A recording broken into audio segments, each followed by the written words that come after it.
हमेशा आपको आंसर इसी पैसेज में छुपा हुआ रहता है। ठीक, तो आपको 6 क्वेश्चन बनाना है, 2-2 नंबर का क्वेश्चन है। इसको हम लोग कैसे बनाएंगे, तो आपको यहीं से पैसेज से ही मिल जाएगा। जैसे क्वेश्चन बोलता है where was the author going, ठीक है, यहां पर जो है कहीं पे जाने का बात किया जा रहा होगा। जैसे हम लोग जब पैसेज सॉल्व करते हैं उसका एक सिंपल सा तरीका है, अगर आपके पास टाइम है तो एक झलक में आप पैसेज को पूरा देख लीजिए कहां पे क्या क्या बात किया जा रहा है। ठीक है, उसके बाद आप क्वेश्चन देखिए, किसी का आने जाने का बात किया जा रहा है, तो यहां पे कहीं देखेंगे कहीं पे आने जाने का बात किया जा रहा है क्या, तो ऐसा था The sun was warm, but the sea breeze kept us its cooling effect all along. Soon the steamer turned away and anchored near a creek by the river. The muddy fringe and the mangrove vegetation declare the gateway to the Bhitarkanika wildlife sanctuary in Odisha. ठीक है, अब देखो ये मेरा जहां पे नाम आया, यहां पे हमको ऑटोमेटिक समझ में आ गया कि जो ऑथर है जा कहां रहा है, वाइल्ड लाइफ सेंचुरी कहां जा रहा है, ओडिशा। ये तुम्हारा पहला आंसर हो सकता है। उसके बाद where was the forest rest house, forest का एक रेस्ट हाउस है, वो रेस्ट हाउस कहां पे है। ठीक है, तो फॉरेस्ट का एक रेस्ट हाउस है, वो रेस्ट हाउस कहां पे है, तो कहता है Dangmal forest rest house in the heart of mangrove forest. कहता है यहां पे देखो समझ में आ जाएगा कि जो है फॉरेस्ट का रेस्ट हाउस कहां पे है, डांगमल में, जो कि मैंग्रोव फॉरेस्ट के हार्ट में बसता है। मतलब कि जैसे होता है ना, हम लोग नेतरहाट जाएंगे, ठीक है, तो नेतरहाट को है सो झारखंड का मनाली भी हम लोग बोल सकते हैं, झारखंड का कश्मीर भी बोल सकते हैं ठंडा के दिन में, है कि नहीं। तो उसी तरह से यहां पे कह रहा है कि जो तुम्हारा फॉरेस्ट रेस्ट हाउस कहां था, तो डांगमल में था। तो हम लोग यहीं से देख के लेंगे कि फॉरेस्ट हाउस का रेस्ट हाउस था कहां था, डांगमल में था। ठीक है, जो कि heart of the mangrove forest है। बस 2-2 लाइन का आपको आंसर लिखना है, ज्यादा दिमाग लगाने वाला बात नहीं है। मतलब कि जो सवाल पूछा कहां जा रहा था, तो going to wildlife sanctuary Odisha. वो जो है कहां पे रेस्ट हाउस है, तो कहां पे डांगमल फॉरेस्ट रेस्ट हाउस, जो कि किस में बसता है, मैंग्रोव फॉरेस्ट के हार्ट में बसता है। ये हो जाएगा। उसके बाद how did the group manage to get there, जो ग्रुप है जो घूमने के लिए जा रहे हैं वो वहां कैसे पहुंचते हैं, तो उसका है सो यहां पे बताएगा कि क्या था, वहां पहुंचने का उन लोग क्या उपाय लगाता है। The boat moved on taking us deeper into the forest, here we felt as though we had stepped into a time warp. In plumage this awesome and mysterious place, birds of extraordinary covering of bear, sorry इसको हम लोग पढ़ेंगे, बर्फीमेज appeared before us। ये हमको इतना लंबा करने का नहीं है, यहां से आपका जो आंसर है, the boat moved on taking us deeper into the forest, here we felt as though we had stepped into a time wrap. हम लोग को बोट जो है वो लेकर के चला गया जंगल के पूरे बीच में। तो हमारा जो आंसर तीसरा हो जाएगा यहां से यहां तक। सिंपल सा हम लोग इसको कॉपी भी कर देंगे तो मेरा आंसर सही होगा। ठीक है, इसके बाद अगला है which creature did they see first. जब वो लोग वहां पे जाता है तो सबसे पहले किस क्रीचर को या किस जीव जंतु को देखता है। ठीक है, किस जीव जंतु को देखता है, देखो birds of extraordinary covering a barfi मेज अपीयर्ड बिफोर अस। तो यहां पे सबसे पहला सवाल सिंपल है कि सबसे पहले क्या देखते हैं, बर्ड्स को देखते हैं। उसके बाद who were the stars of the show, इस शो के स्टार कौन थे, तो देखो यहां सबसे पहला लिखा हुआ है among the birds the kingfishers were the stars of the show. जो किंग फिशर थे वही शो के स्टार थे। सब हमको पैसेज में मिलता जा रहा है। उसके बाद what does the author mean by the magnificence of nature. देखो, मैग्निफिसेंस ऑफ नेचर कहने का मतलब क्या है अकॉर्डिंग टू द ऑथर। तो मैग्निफिसेंस ऑफ द नेचर कहने का मतलब यह हुआ, देखिए कहता है कि for the moment we revelled in the magnificent of the nature which had us completely in its thrall. मतलब मैग्निफिसेंस ऑफ नेचर कहने का मतलब यह हुआ कि जो वहां पे गया प्राकृतिक सौंदर्य देखा तो वो मंत्र मुग्ध हो गया। तो कहता है, इसको हम लोग अपने मन से थोड़ा सा लिख सकते हैं कि जो scenario of the forest was the magnificent of nature. जो सिनेरियो था, जो दृश्य था, वही वहां का बहुत ही खूबसूरत नजारा था। ठीक है। उसके बाद how are the kingfishers and the open billed storks describe. यहां पे किंग फिशर को और ओपन बिल्ड स्टॉक्स को कैसे डिस्क्राइब किया गया है। ठीक है। तो यहां पे देखो, high above us, open bill stork stood sentry like following our progress through their remarkable kingdom. ठीक है। ये यहां पे तुम्हारा आंसर होगा कि जो ओपन बिल्ड स्टॉर्क्स थे वो कैसे थे, तो stood sentry like following our progress through their remarkable kingdom. जो ये जानवर थे, ये जो पंक्षी थे, वो हमारा जैसे जैसे हम लोग आ रहे थे हमारे पीछे पीछे, जैसे हम लोग ट्रेवल करते हैं तो कई बार ऐसा बर्ड्स आपको फॉलो करने लगा तो पूरा उसको धीरे धीरे झुंड आने लगता है। ठीक है। तो इन लोग भी जब जंगल गया तो वैसा ही ओपन बिल्ड वाला, मतलब ओपन चोंच वाला, बिल मतलब होता है चोंच। ठीक है। वैसा कोई ऐसा चिड़िया का नाम आपको समझ में आ रहा है? ठीक है। तो यहां पे बात कर रहा है एक चीज कि किंगफिशर्स को कैसे एक्सप्लेन किया गया है और इसको कैसे एक्सप्लेन किया गया। तो यहां पे बात कर रहे हैं किंगफिशर जो थे स्टार थे और ओपन बिल थे, हम लोग को फॉलो कर रहे थे। तो ये दो लाइन को हम लोग यहां पे लिख देंगे, आंसर हो जाएगा।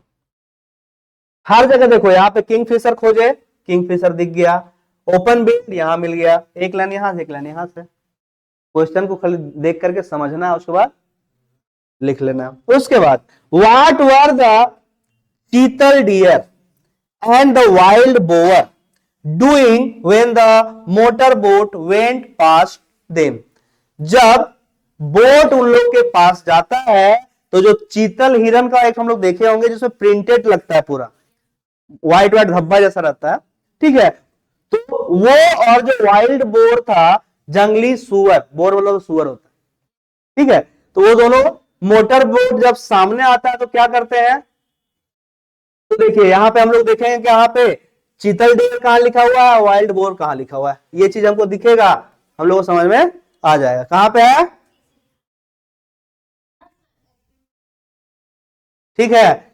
यहां पे है। हाँ देखिए, देखिए through the foliage we could see chital deer delicately browsing on fresh odd crops of leaves. ये जो चीतल डियर्स है वो क्या कर रहे थे, खेती से, जैसे वहां पे खेत खलिहान था, वहां से अपना क्रॉप्स को, अनाज को, खाने वाला सामान को निकाल रहे थे, ब्राउजिंग कर रहे थे। उसके बाद एक चीज और था इसमें, बोअर। बोअर मतलब सुअर, उसका यहां पे कहां पे बात किया गया है,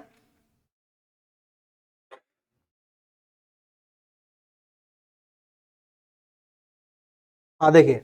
उसके बाद herd of wild boar was spotted searching for esculent root. कहता है जो सुअर हम लोग देखते हैं तो जमीन को खोदते रहता है, जड़ सबको, ठीक है, पूरा गड्ढा कर देता है, उसके बाद खाने वाला सामान को निकालता है। तो वो क्या कर रहा था, सर्चिंग कर रहा था रूट्स को, मतलब जड़ों को। ये तुम्हारा है सो सुअर का काम कर रहा है, वो जंगली सुअर का। और जो चीतल है वो क्या कर रहे हैं, वो लोग अपना भोजन का तलाश कर रहा है। ठीक है। तो ये तुम्हारा यहां से हम लोग आंसर करेंगे रूट्स तक, मेरा आंसर हो जाएगा कंप्लीट। जैसे हम यहां से शुरू करते हैं, Through the foliage, we could see cheetal deer delicately browsing on fronds, fresh outcrops of leaves, and a herd of, यहां पे हम लोग केवल and जोड़ देंगे, and a herd of wild boar was spotted searching for succulent roots, है ना, दबा हुआ गला हुआ रूट्स को उन लोग खोज रहा था। तो ये तुम्हारा पैसेज का आंसर हमेशा पैसेज में ही छुपा हुआ रहता है। थोड़ा सा इसको लगाना है, ऑटोमेटिक आंसर आपका मिल जाएगा। तो आपको कंफ्यूज होने का नहीं है, थोड़ा सा क्वेश्चन को अच्छे से समझना है कि पूछ क्या रहा है। एक बार समझ गए तो ऑटोमेटिक आपका आंसर इसमें छुपा हुआ है। ठीक है, उसके बाद अगला जो क्वेश्चन है, एक पैसेज फिर से दिया हुआ है। इस पैसेज के अनुसार आपको क्या बोलता है कि एक on the basis of your reading of the above passage make a note on it. इस पैसेज को पढ़ने के बाद आपको एक नोट मेकिंग करना है। यू मे यूज हेडिंग्स, सब हेडिंग्स एंड एब्रिविएशन। जब हम लोग नोट मेकिंग करते हैं तो उसमें हेडिंग यूज करते हैं, सब हेडिंग यूज करते हैं और एब्रिविएशन का इस्तेमाल करते हैं। हेडिंग मतलब मेन टाइटल, सब हेडिंग मतलब सब टाइटल, एब्रिविएशन हम लोग कहते हैं short form of the words. ठीक है, जो वर्ड्स का शॉर्ट फॉर्म होता है उसको हम लोग एब्रिविएशन कहते हैं। ठीक है, तो इसको हम लोग देखेंगे with proper solution with another PDF, but before that we should look upon the passage. ये जो पैसेज आपका दिया हुआ है, इसी में से आपको चूज कर करके जो इंपॉर्टेंट वर्ड्स है, इंपॉर्टेंट पॉइंट है, उसको चूज करके आपको नोट मेकिंग करना है। उसके बाद एक और है, right a summary of the above passage in about 80 words. इसी पैसेज से जो है आपका दो सवाल है कि आपको एक नोट मेकिंग भी करना है और एक समरी राइटिंग भी करना है। और यहां पे आपको टोटल 6 क्वेश्चन आगे मिलेंगे। सभी क्वेश्चन कितना नंबर का है? 3 नंबर का, टोटल 18। ठीक है, तो अब हम लोग इसका जो नोट मेकिंग है उसको देखेंगे। सर थोड़ा सा पॉज करिए। अगर आपके पास जैक जो मॉडल सेट जारी किया है उसका ये पीडीएफ आपके पास है, तो पीडीएफ आप निकाल करके रखे रहेंगे। उसमें जो दिया हुआ है पैसेज, उसी के आधार पे हम लोग नोट मेकिंग करेंगे, जो कि आपको देखो करके दिखाया गया है। उसमें हम लोग देखिए नोट मेकिंग करने का सबसे बेसिक आइडिया ये है कि जो इंपॉर्टेंट पॉइंट है उसको हम लोग सबसे पहले नोट करेंगे, उसको हम लोग हेडिंग के तौर पे लिखेंगे और उसी पॉइंट से रिलेटेड जो वर्ड होगा वो उसको सब हेडिंग के तौर पे लिखना है। जैसे हमारा पॉइंट नंबर 1 है, plants and animals are essential. Plants और एनिमल इसेंशियल है, किस चीज के लिए इसेंशियल है? तो for our own survival, for our own living. मतलब कि ये पढ़ने के बाद, मतलब ये जो हम हेडिंग और सब हेडिंग डाल रहे हैं, इसको पढ़ने के बाद हमारा एक मतलब निकलना चाहिए। जैसे मतलब क्या निकला कि प्लांट्स और एनिमल क्या है? इसेंशियल है, मतलब कि जरूरी है। किसके लिए जरूरी है? तो हमारे सर्वाइवल के लिए, हमारे जीवन के लिए। ठीक है, हमारा जीविका चलाने के लिए, हमारा जीवन चलाने के लिए प्लांट्स और एनिमल दोनों जरूरी है। एक पॉइंट क्लियर हो गया। इस तरह से पॉइंट बनाएंगे। फिर हम दूसरा पॉइंट लिखते हैं कि plants are vital for. Plants जो है वो वाइटल है, इंपॉर्टेंट है। वाइटल मतलब होता है इंपॉर्टेंट। किस चीज के लिए इंपॉर्टेंट है प्लांट्स? फूड चेन को बनाए रखने के लिए। फूड चेन क्या होता है? फूड चेन होता है कि बकरी है सो घास खाती है, बकरी को हम लोग खा लेते हैं। ठीक, एक चीज। दूसरा, कीड़ा मकोड़ा को मेंढक खाता है, मेंढक को सांप खाता है, हो सकता है सांप को नेवला खा जाए, सांप को चील खा जाता है। मतलब कुल मिलाकर के बहुत ऐसा हमारे आसपास एनवायरनमेंट में चीज है जो एक सर्कल बना हुआ है, अगर वो नहीं रहेगा तो सर्कल है सो बरकरार। तो उसमें एक प्लांट भी इंपॉर्टेंट होता है और एक एनिमल भी इंपॉर्टेंट होता है, लेकिन यहां पर बात करेंगे कि जो प्लांट्स है वो बहुत इंपॉर्टेंट है फूड चेन को चलाने के लिए। हम लोग जो है सो आलू नहीं करेंगे, गोभी नहीं करेंगे, ग्राहर नहीं करेंगे और तरह तरह का जो खेती बाड़ी धान चावल नहीं करेंगे, तो हमारा जो फूड का चेन है, हमारा जो खाना का जो प्रणाली चल रहा है वो चलेगा। ठीक है, तो उस चीज को चलाने के लिए, फूड चेन को चलाने के लिए प्लांट्स बहुत इंपॉर्टेंट है। दूसरा, बेटर इन्वायरमेंट, ENVNT हम यहां शॉर्ट में लिखें का है। शुरू में बोलता है कि हेडिंग भी देना आपको, सब हेडिंग भी देना है और एब्रीविएशन भी यूज करना है। तो ENVNT हमको लिखे हैं, इसका कुछ मतलब होगा शॉर्ट में। ठीक है, इसका हम नीचे मत एक्सप्लेन करेंगे। तो इसमें क्या है, बेटर इसका मतलब हो गया इन्वायरमेंट। बेटर इन्वायरमेंट के लिए भी हमको प्लांट्स जरूरी हैं। अगर हमको पर्यावरण सुरक्षित रखना है तो पेड़ पौधा रहेगा तब ना होगा, तो इसके लिए है।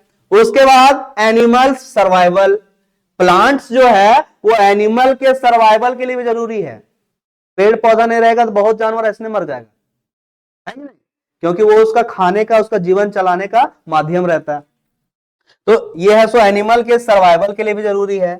दूसरा, प्लांट हमको ऑक्सीजन भी देता है, ये तो ज्यादा जरूरी है कि नहीं? Oxygen is the most important thing which we need every day. Without oxygen we can't live 1 minute also, है कि नहीं?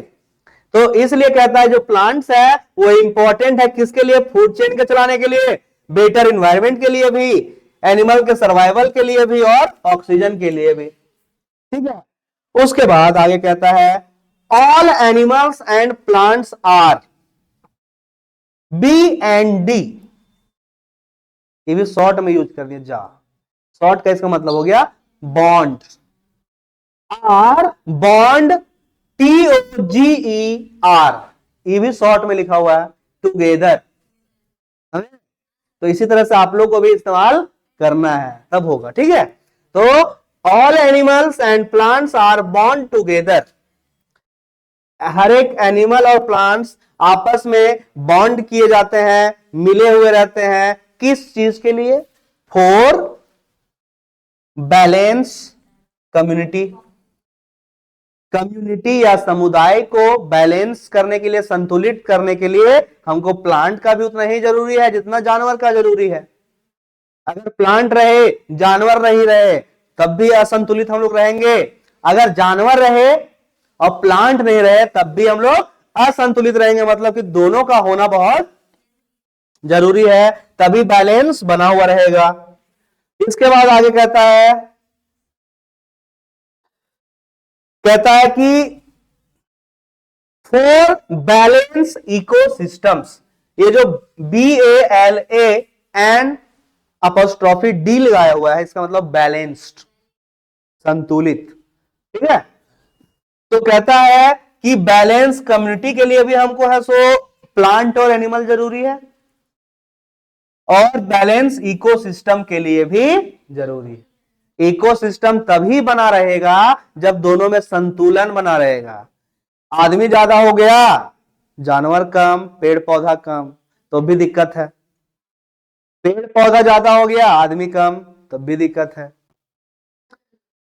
ठीक है, तो दूसरा, जानवर ज्यादा हो गया, पेड़ पौधा कम हो गया, तब भी दिक्कत है। पेड़ पौधा ज्यादा हो गया, जानवर कम हो गया, तब भी दिक्कत है। मतलब कि दोनों का जो सामंजस्य है, दोनों का जो संतुलन है, जब तक बना नहीं रहेगा तब तक है सो इकोसिस्टम चलेगा नहीं। इसीलिए इकोसिस्टम को बैलेंस बना करके रखने के लिए एनिमल्स और प्लांट्स दोनों जरूरी होता है। ठीक है, उसके बाद अगला टॉपिक, मतलब इसी का जो पॉइंट नंबर 4 है, सम साइन, यहां देखो ये शॉर्ट में लिखा हुआ है, साइंट यहां पे पढ़ रहे हैं हम लोग, लेकिन इसको हम लोग साइंटिस्ट पढ़ेंगे। साइंटिस्ट का फुल फॉर्म कहता है सम साइंटिस्ट सजेस्ट दैट, कुछ साइंटिस्ट जो वैज्ञानिक है वो सजेस्ट करते हैं, क्या सजेस्ट करते हैं? फॉरेस्ट डिस्ट्रॉयड, जो वर्षा का जंगल है वो डिस्ट्रॉयड हो गया है, मतलब नाश हो गया है, विनाश हो गया उसका, ठीक है। क्रॉप ग्रोइंग डिक्रीज्ड, जो क्रॉप का जो ग्रोइंग होता है, फसल का जो उत्पादन होता है वो डिक्रीज हो गया है। डिक्रीज हो गया मतलब कम हो गया है, ठीक है। मतलब कि हम लोग साइंटिस्ट हम लोग को बताते हैं कि फॉरेस्ट जो है ना, रेन फॉरेस्ट, वो डिस्ट्रॉय हो गया, खत्म हो गया है, बहुत कम हो गया है। क्रॉप का जो ग्रोइंग होना है, फसल का जो उत्पादन होना है, वो भी क्या हो गया है? डिक्रीज हो गया है, कम हो गया है, ठीक है। ये साइंटिस्ट का कहना है। और कहते हैं क्या? लैंड्स बिकमिंग डेजर्ट्स, जो लैंड्स है वो क्या बनते जा रहे हैं? डेजर्ट बनते जा रहे हैं। डेजर्ट मतलब क्या होता है? मरुस्थल। जो जमीन है क्या होने लगा है? मरुस्थल बनने लगा है। मतलब कि वर्षा नहीं होगा तो ऑटोमेटिक है सो प्रॉब्लम क्रिएट होगा, ठीक है। जंगल नहीं होगा तो वर्षा नहीं होगा, वर्षा नहीं होगा सुखाड़ आएगा, सुखाड़ आएगा तो वही हम लोग जिसको कहते हैं अकाल होगा, अकाल होगा तो फिर धीरे धीरे होते होते मरुस्थल बन जाए। तो साइंटिस्ट का कहना है कि डेजर्ट भी बढ़ते जा रहे हैं, क्रॉप ग्रोइंग भी कम होते जा रहा है, जंगल भी कटते जा रहे हैं, खत्म होते जा रहे हैं। मतलब कि वर्षा का जो जंगल है वो खत्म होते जा रहा है, ठीक है। उसके बाद reason for preserving wildlife. अब बताइए कारण क्या है वाइल्ड लाइफ को प्रिजर्व करने का? मतलब कि वाइल्ड लाइफ को बचा करके रखने का कारण क्या है? क्या रीजन है कि हम लोग बचाना चाहते हैं? क्योंकि it is potentially in housable natural resources. कहता है कि यह जो है बहुत ही, ये एक ऐसा नेचुरल रिसोर्स है। एनआर मतलब होता है शॉर्टकट में नेचुरल रिसोर्सेस, मतलब एक ऐसा प्राकृतिक संसाधन है जो एक बार खत्म हो गया तो दोबारा वापस, ठीक है। वो जियो का रिचार्ज नहीं है, खत्म हो गया दोबारा हम लोग करा सकते हैं। एक बार है उसको खत्म हो गया तो दोबारा वापस आने में सालों लग जाएगा, कई 100 साल, और वापस आएगा भी कि नहीं उसका कोई गारंटी। इसीलिए कहता है कि इसको बचाना हमें इसीलिए जरूरी है ताकि ये कभी वापस आने का चांस ही नहीं रहता है, ठीक है। उसके बाद हम लोग इसलिए इसको बचाना चाहते हैं क्योंकि plants and animals are suppliers. इसलिए हम लोग इसको बचाना चाहते हैं क्योंकि जो प्लांट्स और एनिमल्स है वो सप्लायर्स हैं। क्या सप्लाई करते हैं? फूड सप्लाई करते हैं, मटेरियल सप्लाई करते हैं, केमिकल सप्लाई करते हैं। मतलब जो प्लांट्स है या एनिमल्स है उससे हमको भोजन भी मिलता है। चाहे प्लांट्स जो शाकाहारी है सो प्लांट्स खाएगा, और जो मांसाहारी वो एनिमल खाएगा। तो प्लांट्स जो है या एनिमल्स जो है वो हमको फूड प्रदान करता है, हमको साथ में मटेरियल प्रदान करता है। मटेरियल मतलब सखुआ का लकड़ी से हम लोग पलंग बनाएंगे, सागवान का लकड़ी से पलंग बनाएंगे। Plants are helpful for materials. किसी का चमड़ा से बनता है कुछ जूता वगैरह, भेड़ का से है सो कंबल वगैरह बनता है। तो वो सब हमारा मटेरियल में भी यूज हो रहा है। मतलब कि प्लांट्स भी और एनिमल्स भी हमको मटेरियल प्रोवाइड करवा रहे हैं, भोजन कर रहे हैं। साथ ही साथ केमिकल, पेड़ पौधा जो जड़ी बूटी वाला है, दूसरा कई ऐसा पेड़ पौधा, कई ऐसा प्लांट है जिससे केमिकल होता है, दवाई बनता है, ठीक है। उसके अलावा कई ऐसे जानवर भी हैं जिनका पार्ट्स ऑफ बॉडी से कुछ ना कुछ केमिकल बनता है, कुछ ना कुछ दवाई बनता है।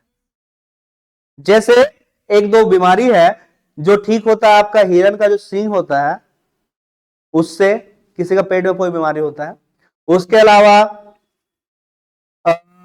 जो हम लोग भेड़ का घी है वो आपका दर्द के लिए एक्सट्रीमली फायदेमंद होता है, ठीक है। तो मतलब कुल मिलाकर के ये जो तुम्हारे प्लांट्स और एनिमल्स वो क्या है? हेल्पफुल है। ये क्या करते हैं? हम लोग को फूड भी देते हैं, मतलब भोजन भी प्रोवाइड करवाते हैं, मटेरियल्स भी प्रोवाइड करवाते हैं और केमिकल्स भी प्रोवाइड करवाते हैं। तो यहां देखो एक चीज देखा तुम लोग, ये तुम्हारा हेडिंग हो गया reason for preserving wildlife, इसका सब हेडिंग हो गया ए और बी, और बी का भी सब हेडिंग हो गया फूड मटेरियल और केमिकल्स। कई बार ऐसा आता है पॉइंट कि इसको भी और हम लोग डिवाइड करके लिख सकते हैं, ठीक है। इसके बाद ये मेरा 5 हम लिख दिए हेडिंग, इतना सफिशियंट है 3 नंबर के लिए। अब हमको यहां लिखना है कि जहां जहां शॉर्टकट हम यूज किए हैं उस चीज को इस की टू एब्रिविएशन में लिखेंगे, है ना, कि कौन कौन सा शॉर्ट फॉर्म हम लोग इस्तेमाल किए हैं। तो इसका मतलब ENVT का मतलब क्या हो गया, इन्वायरमेंट। TOGER का क्या हो गया, टुगेदर। BALAND का क्या हो गया, बैलेंस। इसका मतलब क्या हो गया, डिस्ट्रॉयड। DECRSD इसका मतलब क्या हो गया, डिक्रीज्ड। इसके अलावा और भी बहुत शॉर्ट हम लोग यूज किए हैं। मिनिमम हम लोग 5 लिखते हैं, 5 से ज्यादा लिखने का जरूरत नहीं होता है, ठीक है। मिनिमम हमको 5 लिखना है और इस्तेमाल भी 5 करें, बहुत कोई दिक्कत, ठीक है। तो ये जो है आपका नोट मेकिंग हो गया। देखिए नोट मेकिंग में हम लोग क्या किए, सिंपल सा एक हम हेडिंग दिए, उसके बाद सब हेडिंग हो गया, फिर हेडिंग, फिर सब हेडिंग। ये चेंज कैसे हो रहा है, क्योंकि ये जो पहला हेडिंग है plants and animals are essential, मतलब जो हेडिंग है इससे रिलेटेड हमारे पास 2 ही बात है। दूसरा हेडिंग चेंज क्यों किए, क्योंकि हम दूसरा बात करना स्टार्ट कर दिए। फिर दूसरा चेंज क्यों किए, क्योंकि फिर दूसरा बात करना स्टार्ट कर दिए। तो हेडिंग चेंज इसी वजह से होता है, जब हम टॉपिक ही चेंज कर दे रहे हैं, दूसरा चीज का बात करने लगे तो ऑटोमेटिक हेडिंग मेरा चेंज हो जाएगा, और उसके अंदर फिर हम लोग जो बात करते हैं उसी को हम लोग करते हैं सब हेडिंग, ठीक है। तो ये आपका क्या हो गया, नोट मेकिंग, ठीक है। इसके बाद आता है आपका समरी राइटिंग।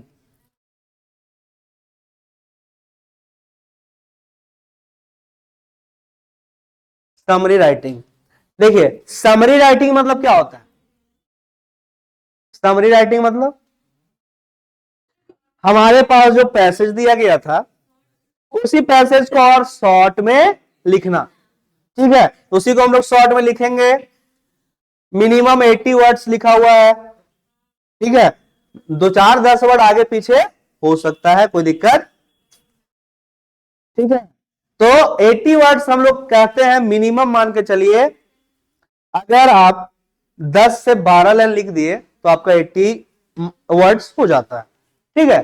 तो यहां पे हम लोग देखेंगे क्या जो लिखा हुआ मेरा पैसेज में, उसी से जो इंपॉर्टेंट चीज है उसको हम लोग निकालते हैं और इस पैसेज में, सॉरी समरी में लिखते हैं। ओके, तो देखिए इसको पढ़ने के बाद भी आपको समझ में आ जाएगा कि कहना क्या चाह रहा है, ऐसा होना चाहिए, ठीक है। तो कहता है we must conserve our plants and animals, हमें अपने प्लांट्स और एनिमल्स को अवश्य बचाना चाहिए। It is essential for our survival and they use sun's energy to make food, कहता है ये हमारे सर्वाइवल के लिए बहुत ही इसेंशियल है, बहुत ही जरूरी है। ये अपना भोजन सूर्य के प्रकाश से करते हैं। प्लांट्स कैसे करते हैं, सूर्य के प्रकाश से, फोटोसिंथेसिस के द्वारा, प्रकाश संश्लेषण के द्वारा। उसके बाद the plants also produce oxygen which provide us life, जो प्लांट्स है वो हमको क्या प्रोवाइड करवाते हैं, ऑक्सीजन, जो हमारे लाइफ के लिए बहुत ही जरूरी चीज है, जो हमें प्रोवाइड करता है लाइफ को। Without oxygen there is no existence of human beings, बिना ऑक्सीजन का ह्यूमन बींग्स का कोई एग्जिस्टेंस नहीं है। एनिमल्स एंड, कहा गया, हाँ, animals and plants are dependent on each other, animals और प्लांट्स जो है एक दूसरे के प्रति डिपेंडेंट रहते हैं, आश्रित रहते हैं, निर्भर रहते हैं, ठीक है। प्लांट रहेगा तो, अगर प्लांट रहेगा एनिमल नहीं तो भी दिक्कत है, अगर एनिमल रहेगा प्लांट नहीं तो भी दिक्कत है, दोनों का होना बहुत, इसलिए कह सकते हैं कि animals and plants are dependent on each other, ये एक दूसरे के प्रति निर्भर रहते हैं। To maintain and balance the ecosystem, ecosystem को मेंटेन करने के लिए या बैलेंस बना के रखने के लिए एनिमल और प्लांट्स का होना बहुत जरूरी है। Our survival could be very difficult if we start destroying and misusing natural resources. हमारा जो सर्वाइवल है, सर्वाइवल मतलब होता है जीविका, हमारा जीविका जो है वो कुड बी वेरी डिफिकल्ट, बहुत ही मुश्किल हो सकता है अगर हम नेचुरल रिसोर्सेस को डिस्ट्रॉय करना या मिसयूज करना शुरू कर दें, ये हम लोग जानते हैं। एंड नाउ अडेज, नाउ अडेज मतलब कुछ वर्ड्स हम लोग अपने से भी डालते हैं इसमें, ठीक है, इसमें 2-4 लाइन आपको मिलेगा जो खुद से डाला हुआ है। तो नाउ अडेज का मतलब होता है आजकल के दिनों में, आजकल के दिनों में we can also see that the side effects after destroying our natural resources as decrease in cropping resources, cropping, minimum rainfall and spreading deserts. देखिए कहता है कि आजकल हम लोग देख रहे हैं क्या कि हम लोग जो प्राकृतिक संसाधनों को क्षय पहुंचा रहे हैं, हानि पहुंचा रहे हैं, उसका साइड इफेक्ट देखने को मिल रहा है। साइड इफेक्ट में क्या है कि क्रॉपिंग मतलब जो फसल उत्पादन है उसमें डिक्रीज हो रहा है, डिक्रीज हो रहा मतलब कमी आ रहा है, डिक्रीज होना मतलब कमी आ रहा है। उसके अलावा जो मिनिमम रेनफॉल हो रहा है मतलब वर्षा जो है बहुत ही कम हो रही है। एंड स्प्रेडिंग डेजर्ट्स, और जो डेजर्ट्स हैं, मरुस्थल है, वो स्प्रेड कर रहे हैं। स्प्रेड करना मतलब फैलना, जो डेजर्ट्स है वो फैल रहे हैं, फसल का उत्पादन कम हो रहा है और वर्षा भी कम हो रहा है। तो ये सब क्या है, साइड इफेक्ट है। हम प्राकृतिक संसाधन के साथ खिलवाड़ किए हैं, उसका साइड इफेक्ट हमको देखने को मिल रहा है। उसके बाद कहता है many plants and animals supply food material and chemicals for us, मतलब कई ऐसे कई ऐसे प्लांट्स, कई ऐसे एनिमल्स जो हमें प्रदान करते हैं, प्रोवाइड करवाते हैं। क्या प्रोवाइड करवाते हैं? फूड प्रोवाइड करवाते हैं, मतलब भोजन प्रोवाइड करते हैं। मटेरियल मतलब बहुत तरह का वस्तु, चीज प्रोवाइड करवाते हैं, सामान प्रोवाइड करवाते हैं। और केमिकल्स मतलब दवाई, मेडिसिन, औषधि, ये सब प्रोवाइड करवाता है क्या? प्लांट्स भी और एनिमल्स भी। ओके, सो 10 मतलब समझते हैं? 10 इस प्रकार से वी कैन से दैट, हम यह कह सकते हैं कि if we start misusing and destroying natural resources, अगर हम लोग नेचुरल रिसोर्सेज को मिसयूज करना या डिस्ट्रॉय करना शुरू करते हैं, तो one day we will become very helpless, एक दिन हम लोग बहुत ही हेल्पलेस हो जाएंगे। हेल्पलेस हो जाएंगे मतलब मेरा कोई मदद करने वाला ही नहीं रहेगा। So we must conserve our plants and animals, इसीलिए हमें प्लांट्स और एनिमल्स को बचाना बहुत जरूरी है। इससे एक मीनिंग समझ में आ गया? तो समरी हमारा ऐसा होना चाहिए कि हम शॉर्ट में ही लिखे लेकिन उससे पूरा सार समझ में आ जाए, कहना क्या चाह रहा है। ठीक है, क्लियर? उसके बाद 41 question number, notice writing, you must have heard about it. इसके बारे में आप लोगों ने अवश्य ही सुना होगा। देखिए, नोटिस राइटिंग आपको 2 ओकेजन पे लिखा हुआ था लिखने के लिए, ठीक है? तो हम लोग सबसे पहले नोटिस राइटिंग का फॉर्मेट देखते हैं। फॉर्मेट में क्या होता है? सबसे पहले स्कूल, कॉलेज या इंस्टीट्यूट का नाम होगा, उसके नीचे नोटिस रहेगा, लेफ्ट साइड में डेट रहेगा, फिर उसके बाद नीचे टाइटल या हेडिंग रहेगा, फिर उसके बाद मेन बॉडी रहेगा, फिर उसके सबसे नीचे डेजिग्नेशन या पोस्ट, और उसके ही ऊपर सिग्नेचर या नाम, यही होता है। तो देखिए हम लोग का क्वेश्चन नंबर जो 41 था उसमें यह पूछा गया था कि आप एक विद्यार्थी हैं, विद्यार्थी के साथ साथ अपने स्कूल का हेड बॉय है या हेड गर्ल है, आपका नाम विराट है या आपका नाम क्या है, क्वेश्चन में दिया हुआ था, ठीक है, जो दिया हुआ होगा, तो आपका नाम दिया हुआ है, तो आपको एक नोटिस लिखना है अपने स्कूल के लिए, जिसमें इन्फॉर्म करना है कि हम लोग नेतरहाट टूर के लिए जा रहे हैं, एजुकेशनल टूर के लिए। आपका विद्यालय का नाम है क्या नाम है, एसएस हाई स्कूल सिल्ली, ओके। तो आपको ऐसा नोटिस लिखना है। तो सबसे पहले हम लोग लिखते हैं स्कूल या कॉलेज का नाम, तो स्कूल का नाम दिया हुआ है जो मेरा क्वेश्चन में ही दिया हुआ है। उसके बाद नीचे लिखेंगे नोटिस। इसमें नोटिस आपको यह भी करना है, क्या नोटिस करना है कि सारा जो है सो कैपिटल लेटर में लिखा हुआ है, ठीक है। स्कूल का नाम कैपिटल, नोटिस कैपिटल। इसके बाद हम लोग लेफ्ट साइड में आते हैं, डेट लिखते हैं।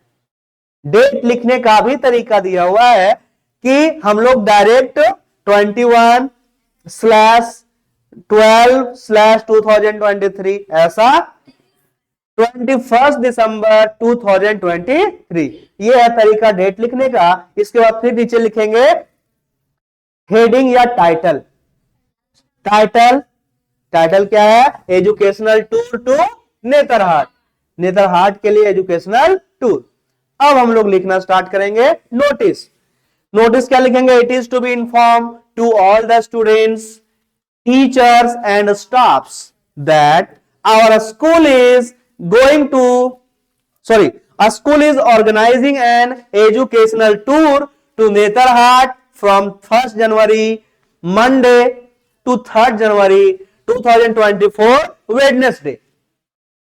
सभी विद्यार्थियों, शिक्षकों एवं स्टाफ को सूचित किया जाता है कि हमारा विद्यालय 1 जनवरी से 3 जनवरी 2023 तक एक शैक्षणिक भ्रमण का आयोजन करने वाला है, जो आयोजन हजारीबाग से, मतलब जो भी है वहां से कहां के लिए है, नेतरहाट के लिए है। तो all the interested students can give their names and contribution money. सभी इंटरेस्टेड स्टूडेंट्स मतलब सभी इच्छुक विद्यार्थी अपना नाम और कंट्रीब्यूशन मनी, कंट्रीब्यूशन मतलब सहयोग राशि, सहयोग राशि जमा कर दे till 30 December 2023 to the under sign. 30 दिसंबर 2023 तक अपना जो सहयोग राशि है या आपका नाम है वो किसको दे दे, जिसका नीचे साइन किया गया है। नीचे साइन किसका किया गया है, हेड बॉय विराट, ठीक है। जो आप लिख रहे हैं नोटिस उसी का है सो नीचे रहेगा नाम, उसी को देना है पैसा, ठीक है। मतलब कि आप एक मॉनिटर के नाते, एक हेड बॉय के नाते लिख रहे हैं नोटिस, तो आपको जो है सो जो भी भाग लेने वाले बच्चे हैं, जो भी जाने वाले बच्चे हैं, आपको नाम अपना बताएंगे और अपना पैसा देंगे, ठीक है। तो ये हमारा एक नोटिस लिखने का फॉर्मेट हो गया। इसी के अलावा एक और नोटिस आपको लिखना है, उसमें है सो टॉपिक दिया हुआ है फैंसी ड्रेस कंपटीशन। इसमें केवल जो क्वेश्चन नंबर 42 है, इसमें सिर्फ हम जो मेन कंटेंट आपका रहेगा वो लिख दिए हैं, मतलब कि हमको क्या लिखना है बीच में, ठीक है। क्योंकि ऊपर में पता है स्कूल का नाम रहेगा, फिर नोटिस लिखेंगे, फिर डेट लिखेंगे, उसके बाद फिर जो मेन बॉडी है वो हम लिख दे रहे हैं, ठीक है। ये हेडिंग हमको याद रखना है और इसमें जो है सो क्या हम डालेंगे वर्ड्स वो देखना है। तो क्या वर्ड्स है कि फैंसी ड्रेस कंपटीशन होने वाला आपके विद्यालय में, और आप जो है सेक्रेटरी है कल्चरल क्लब के, कल्चरल क्लब आपका स्कूल में है, उसके सचिव हैं आप, सेक्रेटरी हैं आप, और आपको लिखना है एक नोटिस अपने स्कूल के बच्चों को सूचित करते हुए कि जो जो इंटरेस्टेड बच्चे हैं वो अपना नाम लिखवा लें। तो इसमें क्या होगा, it is to be inform to all the students that, सभी विद्यार्थियों को सूचित किया जाता है कि our school is going to organise a fancy dress competition, हमारा विद्यालय एक फैंसी ड्रेस कंपटीशन आयोजित करने जा रहा है ऑन 3rd of January 2024, 3 जनवरी 2024 को। So interested students must give their names to the undersigned, इसलिए जो इच्छुक विद्यार्थी हैं वो अपना नाम नीचे दिए गए व्यक्ति के पास दर्ज करवा लें। And schedule of the competition is as follows, और इस कंपटीशन का जो शेड्यूल है, इस कंपटीशन का जो कार्यक्रम का जो दिनचर्या है वो क्या है, नीचे दिया गया है। नीचे क्या दिया गया है, जो वेन्यू होता है, वेन्यू मतलब क्या होगा, वेन्यू या प्लेस, एक चीज लिखना है, या तो वेन्यू लिखेंगे या तो प्लेस लिखेंगे, मतलब कि जहां पे मेरा प्रोग्राम होने वाला है। तो वेन्यू क्या है, स्कूल ऑडिटोरियम, स्कूल का जो ऑडिटोरियम होता है, ऑडिटोरियम समझते हैं, स्कूल का एक होता है सेमिनार हॉल जहां पे प्रोग्राम होता है, उसको ऑडिटोरियम भी बोला जाता है, लेकिन ऑडिटोरियम बहुत बड़ा पैमाना पे होता है जिसमें एक स्टेज रहेगा, पर्दा लगा हुआ रहेगा, ठीक है, कोई भी प्रोग्राम होगा तो वहीं पे किया जाता है, सामने चेयर सब लगा रहता है। तो स्कूल ऑडिटोरियम हमारा प्लेस लिखा हुआ है, टाइम क्या होगा, 10 बजे हमारा स्टार्ट होगा प्रोग्राम, और इसका सेक्रेटरी मतलब कल्चरल सेक्रेटरी या कल्चरल क्लब के जो सेक्रेटरी हैं वो कौन है, डोरोथी या डेविड, जो भी अपना होंगे वहां पे अपना नाम लिख सकते हैं या फिर साइन कर सकते हैं। तो ये हमारा रहेगा तरीका नोटिस लिखने का इसका, ठीक है। तो हम लोग को मेन ध्यान रखना है क्या, कि जो फॉर्मेट है उसको भूलना नहीं है। फॉर्मेट में हम लोग एक बार फिर से देखेंगे क्या, कि सबसे ऊपर में स्कूल या कॉलेज या इंस्टीट्यूट का नाम रहेगा, उसके बाद जस्ट नीचे नोटिस लिखेंगे, उसके बाद लेफ्ट साइड में डेट लिखेंगे, डेट भी पूरा सो एक्सप्लेन करके लिखना है। उसके बाद नीचे रहेगा मेरा टाइटल या टॉपिक, किस चीज पर नोटिस हमको डालना है।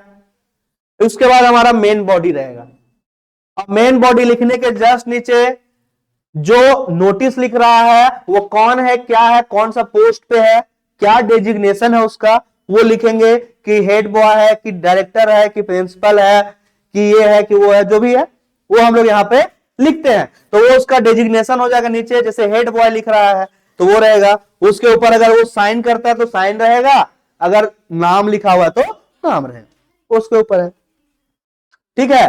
तो यही चीज हम लोग दोनों नोटिस में देखेंगे। उसके बाद आपका क्वेश्चन नंबर 43 आता है, जिसमें एक लेटर लिखना है एडिटर को, लेटर लिखना है एडिटर को। तो एक सवाल ऑब्जेक्टिव में पूछा था कि लेटर जो है एडिटर को लिखा जाता है वो स्कूल का होता है, कॉलेज का होता है, कि न्यूज़पेपर का होता है। न्यूज़पेपर का एडिटर होता है, ठीक है, न्यूज़पेपर का एडिटर होता है। तो हम लोग जो लेटर लिखेंगे वो एडिटर को लिखेंगे, मतलब न्यूज़पेपर के एडिटर को लिखेंगे, ठीक है। तो न्यूज़पेपर का एडिटर को हम लोग लेटर लिखेंगे, एडिटर को हम लोग कहते हैं क्या, संपादक, ठीक है। तो एडिटर को हम लोग लेटर लिखते हैं ये सोचते हुए कि हमारे आसपास की जो समस्या है वो समस्या को अपने पेपर में वो छापे, और उस समस्या को हमारे इस पेपर के द्वारा जो गवर्नमेंट है उस पे मतलब उसका नजर जाए और वो गवर्नमेंट उस प्रॉब्लम को सॉल्व करे। बेसिक आइडिया तो ये रहता है कि जो प्रॉब्लम हो रहा है वो हम लोग एडिटर को लिखते हैं लेटर के द्वारा, और एडिटर उसको छापता है, गवर्नमेंट देखती है, तो उसमें मन किया तो उस पर काम करेगी, नहीं मन किया तो नहीं भी करेगी, कुछ कर नहीं सकते हम लोग, फिर दोबारा लिखेंगे। तो वही एक आपको लेटर लिखना है, और लेटर का जो है सो सब्जेक्ट क्या है कि आपके एरिया में बिजली है सो बार बार कट रही है, उसी बिजली जो कट रही है बार बार उसी के ऊपर आपको लिखना है लेटर। ठीक है, तो हम लोग जब लेटर का फॉर्मेट पढ़ रहे थे तो उसमें देखे थे क्या कि सबसे पहले लेटर का जो शुरुआत में होता है सेंडर का एड्रेस होगा। क्या होगा? सेंडर का एड्रेस होगा, फिर डेट होगा, फिर जो आपका रिसीवर है उसका एड्रेस होता है, उसके बाद सैल्यूटेशन होता है, उसके बाद मेन बॉडी होता है, उसके बाद ग्रीटिंग्स होता है, उसके बाद आपका नाम या फिर जो है आपका एड्रेस है वो रहेगा। समझे? तो देखिए सबसे पहले हम लोग सेंडर का एड्रेस जो हम लोग लिख भेज रहे हैं उसका एड्रेस क्या है, तो यहां पे एड्रेस हम डाले हैं house number 1 Sharda complex Ranchi. Sharda complex जानते हो कहां है? अच्छा ठीक है, तो house number 1 Sharda complex Ranchi, यहां पे शारदा कॉम्प्लेक्स और हाउस नंबर 1 दिया हुआ नहीं था, हम अपने से लिखे हैं। ठीक है, तो ये चीज अपने से आप लोग कर सकते हैं या डायरेक्ट रांची भी लिख दीजिएगा तो कोई दिक्कत। ठीक है, तो ये लिख दिए, उसके बाद डेट डाल रहे हैं कब हम लिख रहे हैं 31 दिसंबर 2023। उसके बाद किसको लिख रहे हैं? To the editor. किसको लिख रहे हैं? एडिटर को। कौन सा न्यूज़पेपर का एडिटर है? The express Ranchi. The express newspaper का नाम है, रांची से जो पब्लिश होता है उसको लिख रहे हैं। इसके बाद हमारा सब्जेक्ट क्या है कि frequent breakdown in the supply of electricity.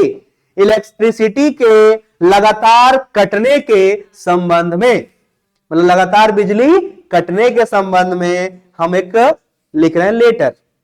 तो अब इसका शुरुआत करेंगे रेस्पेक्टेड सर या मैडम, जो आपको सुटेबल लगे।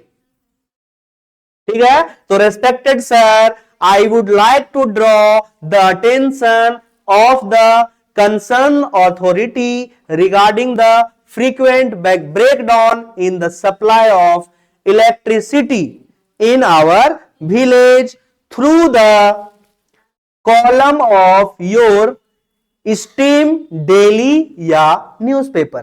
डेली भी लिख सकते हैं या न्यूज़पेपर भी लिख सकते हैं, दोनों में से एक चीज लिखना है। कहता है इसमें कि I would like to draw the attention of the concern authority, मैं कंसर्न अथॉरिटी का ध्यान खींचना चाहता हूं regarding the frequent breakdown in the supply of electricity in our village. मैं अपने विलेज में, अपने गांव में लगातार कट रही बिजली के समस्या के ऊपर आपके रिलेटेड अथॉरिटी का ध्यान खींचना चाहता हूं कि आप अपने डेली न्यूज़पेपर में एक छोटा सा हिस्सा हमें दें और इस बात को आगे बढ़ाएं। ठीक है, ये हमारा सबसे पहला तुम्हारा पैराग्राफ 1 हो जाता है। ठीक है, हमेशा हम लोग लेटर टू एडिटर लिखेंगे तो 3 पैराग्राफ में हमेशा बताते हैं, एक होता है इंट्रो, एक होता है मेन पॉइंट और लास्ट में होता है कंक्लूजन। ठीक है, इंट्रोडक्शन, मेन पॉइंट और कंक्लूजन। तो मेरा इंट्रोडक्शन क्या हो गया कि हम लिख रहे हैं लेटर, जो मेरा प्रॉब्लम है उसको बताते हुए। तो सब्जेक्ट बता दिया, हम इंट्रोडक्शन दे दिए कि सर हमारे यहां जो प्रॉब्लम हो रहा है उसके लिए मैं आपके न्यूज़पेपर में एक छोटा सा हिस्सा चाहता हूं। एक चीज हो गया। उसके बाद नेक्स्ट पैरा में हम लोग लिखते हैं जो मेन आइडिया रहता है वो। तो कहता है in our village we are facing continuous breakdown, हमारे गांव में हम लोग लगातार बिजली में कटौती देख रहे हैं। इन द इलेक्ट्रिसिटी सप्लाई, मतलब बिजली के सप्लाई में हमेशा लगातार कटौती देख रहे हैं। And as we are students, और जैसा कि हम लोग विद्यार्थी हैं, and our final examination is coming soon, और हमारा फाइनल एग्जामिनेशन बहुत जल्द आने वाला है, नजदीक आ गया है। So due to this problem we are unable to prepare well for the examination.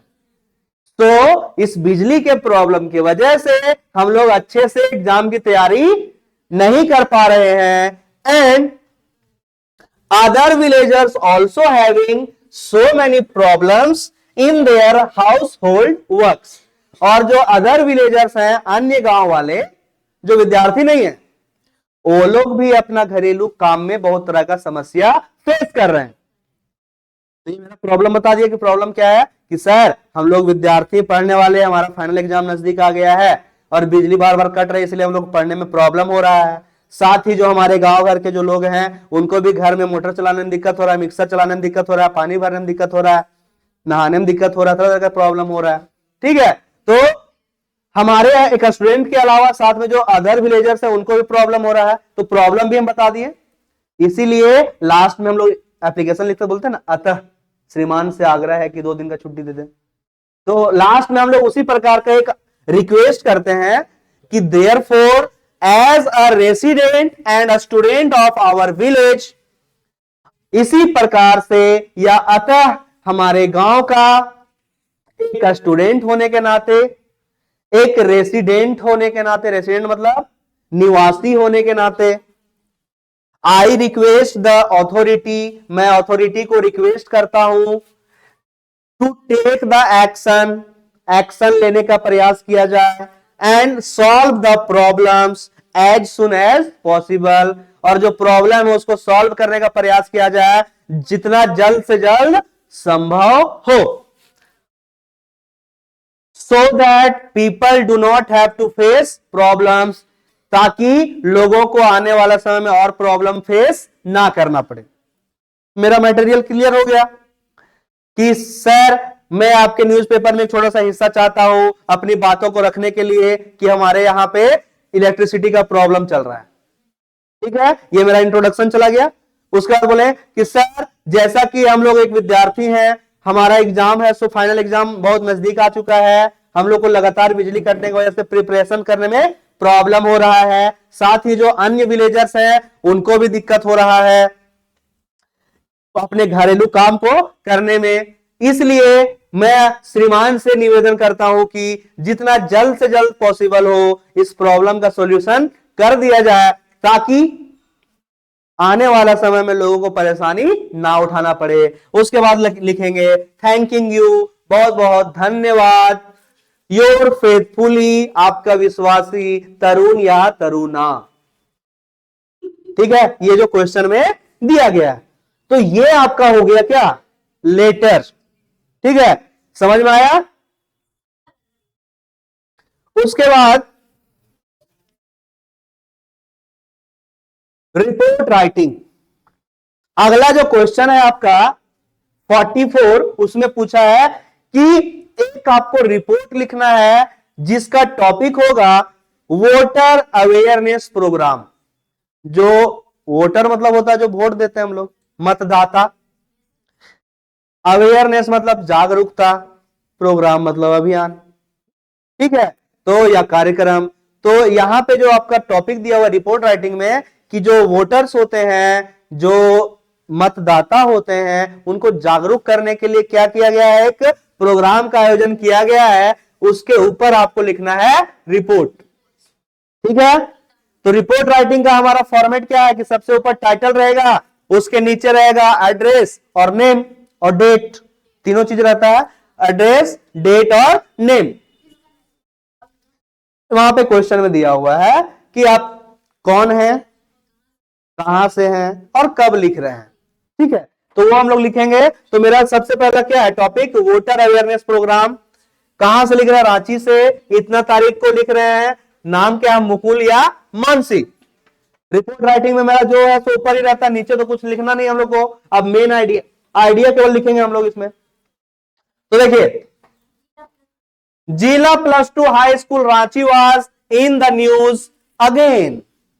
जिला +2 रांची जो है एक बार फिर समाचार की सुर्खियों में आ रहा है, क्योंकि the electoral literacy club of the school organize a voter awareness programme on 14 नवंबर 2023। एक बार यह विद्यालय फिर से चर्चे में है, क्योंकि इसने इलेक्टोरल लिटरेरी क्लब के बैनर तले एक जागरूकता अभियान चलाया मतदाताओं को लेकर। ठीक है, कब चलाया गया? तो 14 नवंबर 2023 को।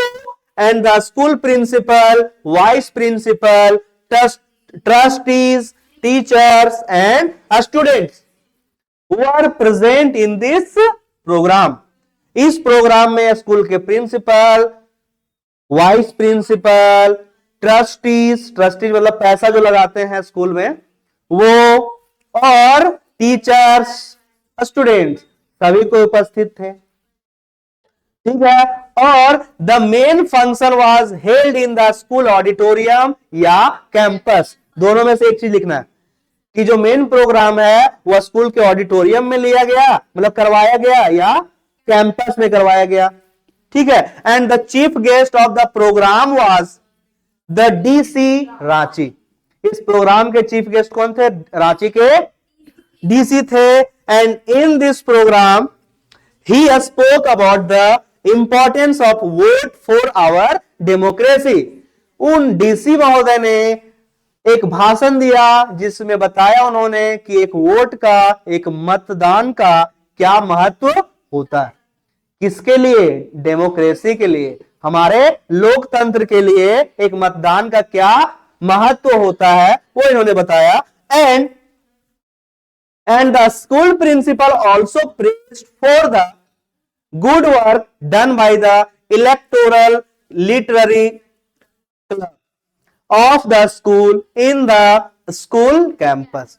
कहता है साथ ही विद्यालय के जो प्रधानाचार्य थे उन्होंने भी इलेक्टोरल लिटरेसी क्लब को, जो विद्यालय का क्लब है, उसको बहुत ही तारीफ किया। प्रेज मतलब तारीफ किया कि आपने इतना अच्छा प्रोग्राम हमारे कैंपस में करवाया। And the main thing of the programme was to make the people aware about their votes. अरे वोट मतलब वोट मतलब इस प्रोग्राम का बेसिक आइडिया ये था कि लोगों को अपने मतदान का इंपॉर्टेंस या महत्व समझ में आए। ठीक है, तो ये हमारा था रिपोर्ट राइटिंग। ठीक है, कि हम लोगों ने क्या प्रोग्राम हुआ उसके बारे में लिखा। एक चीज इसमें गौर करने वाली बात यह है कि हमेशा जो तुम्हारा रहेगा रिपोर्ट राइटिंग, वो हमेशा पास्ट फॉर्म में लिखा जाता है। कहीं पे इज एम आर दिख रहा है? Always in past form. Okay, एक ऑब्जेक्टिव क्वेश्चन भी आता है कि रिपोर्ट राइटिंग हम लोग किस टेंस में लिखते हैं, तो इमीडिएट पास्ट टेंस में। ओके, उसके बाद अगला क्वेश्चन आता है आर्टिकल राइटिंग पे। आर्टिकल राइटिंग जो है उस पे 2 क्वेश्चन पूछा गया था। एक क्वेश्चन है क्लाइमेट चेंज, दूसरा क्वेश्चन है वीमेन इंपावरमेंट। क्लाइमेट चेंज मतलब जलवायु परिवर्तन, वीमेन इंपावरमेंट मतलब महिला सशक्तिकरण। 2 चीज में से एक चीज के बारे में आपको लिखना था। Article is a kind of essay. Article एक प्रकार का एसे होता है, उसमें हम लोग को ज्यादा दिमाग नहीं लगाना, सिंपल सा लिखना क्या है कि जो हमारा टॉपिक दिया हुआ है वो ऊपर में रहेगा। अगर क्वेश्चन में दिया हुआ है कि आपका नाम क्या है तो उसी के जस्ट नीचे बाय ABCD जो भी है वो लिख देंगे। अगर नहीं दिया हुआ है तो कोई बात नहीं है, हम लोग आगे से लिखना स्टार्ट करेंगे। ठीक है, तो यहां पर क्लाइमेट चेंज हमारा रहेगा टॉपिक। नाम नहीं दिया हुआ है तो कोई दिक्कत नहीं, अगर दिया हुआ रहता है तो यहां लिख देते हैं, नहीं दिया हुआ तो हम XYZ कुछ लिख देंगे। ठीक है, उसके बाद हम लोग स्टार्ट कर देंगे डायरेक्टली लिखना। ठीक है, तो climate change is a significant environmental and social issue worldwide. ब्रह्मांड में जलवायु परिवर्तन एक बहुत बड़ी समस्या है। Okay, climate change is called by various factors including carbon emission, volcanic eruption and solar radiation. कहता है कि जो तुम्हारा क्लाइमेट चेंज है उसका बहुत कारण हो सकता है। कार्बन का बढ़ना, कुछ भूगर्भिक जो होता है सिस्टम, जो पृथ्वी के अंदर का कुछ सिस्टम है उसके बदलाव की वजह से भी होता है, और कई प्रॉब्लम ऐसे भी होते हैं जो हमारे द्वारा लाए जाते हैं। तो इन सभी की वजह से क्या होता है, जो क्लाइमेट है उसमें चेंज आता है। ठीक है, उसके बाद human activities like fossil fuel, combustion, deforestation and vehicular,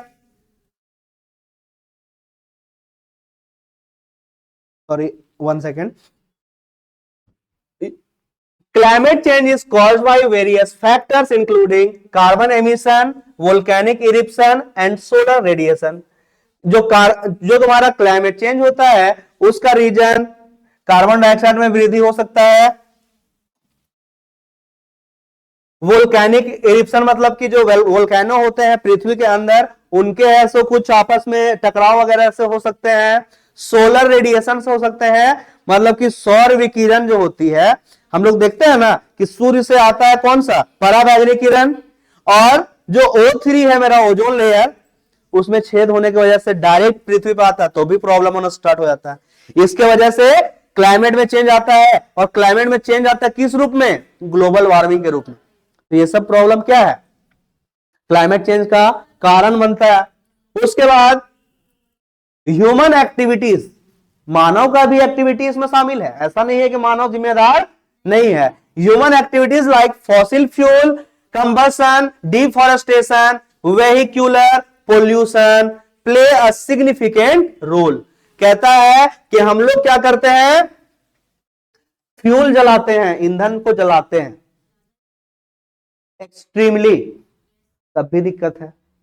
ठीक है, उसके बाद डिफॉरेस्टेशन करते हैं, जंगलों की निरंतर कटाई करते हैं एकदम निरंकुशता के साथ, उसके वजह से।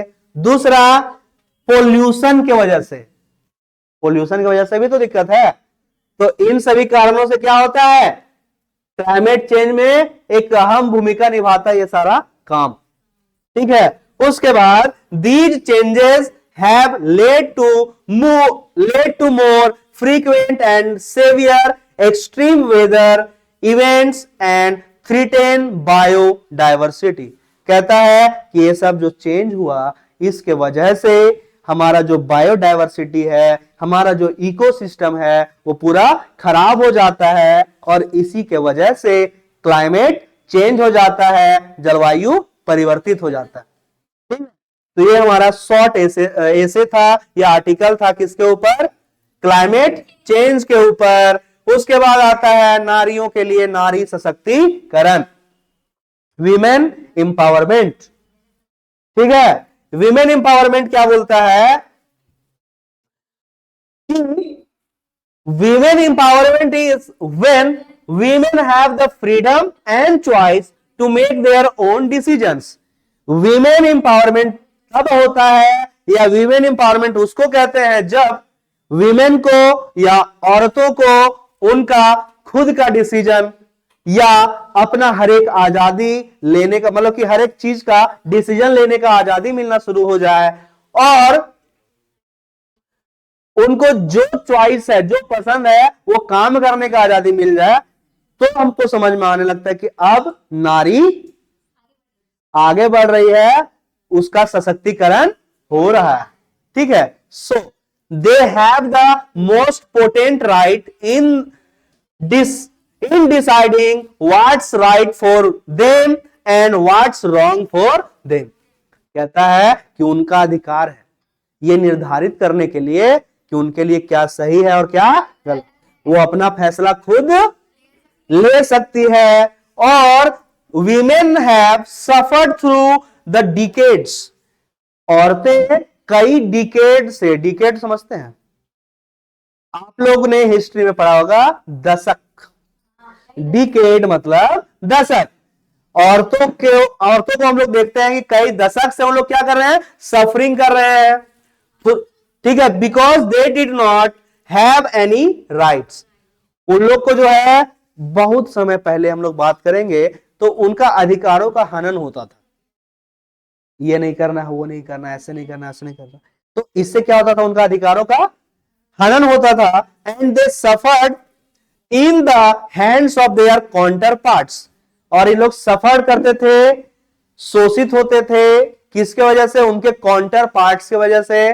काउंटर पार्ट्स कहने का मतलब इसका उल्टा वीमेन के उल्टा मैन, मतलब कि जनरली औरतों का जो शोषण किया जाता था किसके द्वारा?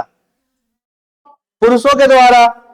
ठीक है, तो ये चीज हो रहा है कि इनका शुरू से ही ऐसा किया जा रहा था। और इन अर्लियर सेंचुरीज, कई सेंचुरीज पहले, कई शतक पहले, कई शताब्दी पहले, they were treated as almost non existent. कई शतक पहले, कई शताब्दी पहले उनको ऐसा ट्रीट किया जाता था कि उनका कोई एग्जिस्टेंट या उनका कोई अस्तित्व नहीं। ठीक है, and as if all the rights belong, as if all the rights belong to men, even something as basic as education। कहता है कि उन लोग को पहले ऐसा ट्रीट किया जाता था कि जानो उन लोग का कोई अस्तित्व ही नहीं है, इन लोग को ऐसा ऐसा ट्रीट किया जाता था मानो कि सब अधिकार सिर्फ और सिर्फ लड़कों के लिए ही है, लड़कियों के लिए कुछ नहीं है। जैसे एक बेसिक चीज का भी बात करें एजुकेशन का, वो भी महिलाओं को पहले नहीं दिया जाता, तुमको घर के अंदर ही रहना है। ठीक है, बाहर तो कहता है कि एक एजुकेशन तक भी इन लोग को ऐसो बैन किया हुआ था, उन लोग को मिलता नहीं था। आज टाइम पास्ट, जैसे जैसे समय बीता, वीमेन रियलाइज देयर पावर, जैसे जैसे समय बीता उन्होंने अपना पावर को, अपना ताकत को समझा। ठीक है, अपने अधिकारों को समझा। And thereafter began the revolution for women empowerment which is very important also. उसके बाद एक नई क्रांति पैदा हुई जिसका नाम दिया गया महिला सशक्ति।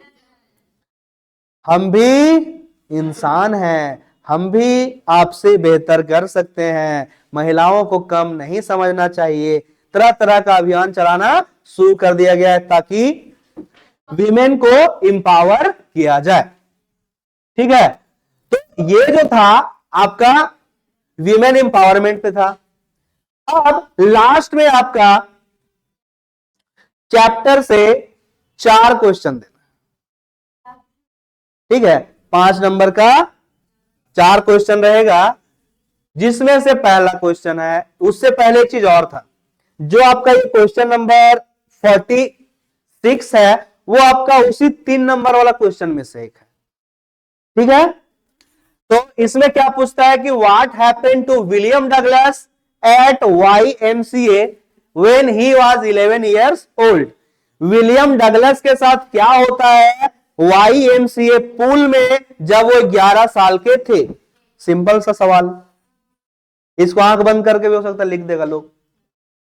अच्छा, तो कहता क्या है कि William Douglas considers the incident at YMCA swimming pool where he almost drowned as a misadventure। कहता है कि वो जो YMCA पूल के अंदर उनके साथ जो घटना हुई थी उसको वे एक मिस एडवेंचर के रूप में बोलते हैं, एक बहुत बुरी घटना के जैसा मानते हैं, क्योंकि उस घटना में उस दिन क्या हुआ था कि वो ऑलमोस्ट स्विमिंग पूल में डूब गए थे। ड्रोन मतलब डूब जाना, वो डूब गए थे ऑलमोस्ट। और द ऑथर वाज अबाउट 10 और 11 years old at that time and he was learning how to swim by copying others. कहता है कि जिस समय ये घटना हुई उस समय ये 10 से 11 साल के थे और उस समय वो सीख रहे थे कैसे स्विमिंग किया जाता है दूसरा लोग को कॉपी करके। ठीक है, सामने तैर रहा है उसको देख करके वो ऐसे स्विमिंग करना सीख रहे थे। And Douglas was thrown into the swimming pool by an 18 years old boy. और उसी समय एक 18 साल के लड़का के द्वारा इनको उठा के पानी में फेंक दिया जाता है। And he could not swim so he started drowning. और चूंकि वो तैरना नहीं जानते थे इसीलिए वो डूबने लगे। ठीक है, उसके बाद and the struggle to come out of the swimming pool left him with a deep fear of water. और स्विमिंग पूल से बाहर निकलने में जो स्ट्रगल उन्होंने किया, इतना स्ट्रगल किया कि वो उनके दिल में एक पानी को लेकर के डर ही बना दिया। ठीक है, और and thereafter this fear ruined all his water related activities for many years। और ये जो घटना इनके लाइफ में घटा, उसके बाद पानी से रिलेटेड जितनी भी घटनाएं थी, जितनी भी एक्टिविटीज थी, चाहे वो बोटिंग करने के लिए जाए, चाहे वो स्विमिंग करने के लिए जाए, चाहे फिशिंग करने के लिए जाए, तो हर जगह वो डर था जो पानी को लेकर वो उनके दिल में आ जाता था और सारा चीज को खराब कर देता था। रियून कर देना मतलब बर्बाद कर देना, खराब कर देना। ठीक है, तो कुल मिलाकर के वो जो घटना घटता है इनके साथ, उस दिन YMCA स्विमिंग पूल में वो इनके हर एक ट्रिप को, हर एक पानी से रिलेटेड एक्टिविटी को खराब कर देता है, बेकार कर देता है। ठीक है, उसके बाद अगला क्वेश्चन है, वो आपका 5 नंबर का क्वेश्चन से स्टार्ट हो रहा है। ठीक है, वो कहता क्या है पहला क्वेश्चन कि why did M Hamel put on his a special dress.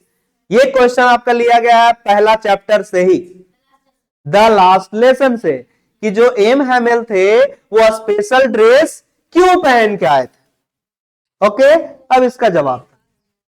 ठीक है, तो कहता है कि when a notice came from Berlin that only German language will be taught in 2 districts Alsace and Lorraine of France in the place of French language. जब एक notice आया Berlin से, कहां पे, फ्रांस के 2 डिस्ट्रिक्ट अल्सेस और लोरेन में, कि आज के बाद से फ्रेंच लैंग्वेज के जगह पे जर्मन लैंग्वेज पढ़ाया जाएगा। So M Hamel the French language teacher, M Hamel जो फ्रेंच लैंग्वेज के टीचर थे, अंडरस्टूड दैट, वो समझ गए कि it is going to be his last French lesson at the school. इसीलिए वो समझ गए कि वो उनके विद्यालय में सबसे आखिरी फ्रेंच लैंग्वेज का क्लास होने वाला है। ठीक है, इसीलिए so that is why he dressed his best Sunday clothes to mark this special occasion. और इसी वजह से जो चीज वो संडे को पहन के आते थे या संडे को पहनते थे या कोई फेस्टिवल में पहनते थे, वो चीज है सो आज पहन के आ गए, because it was his last day in the school and it was also his last French lesson. Okay, now come to the next question.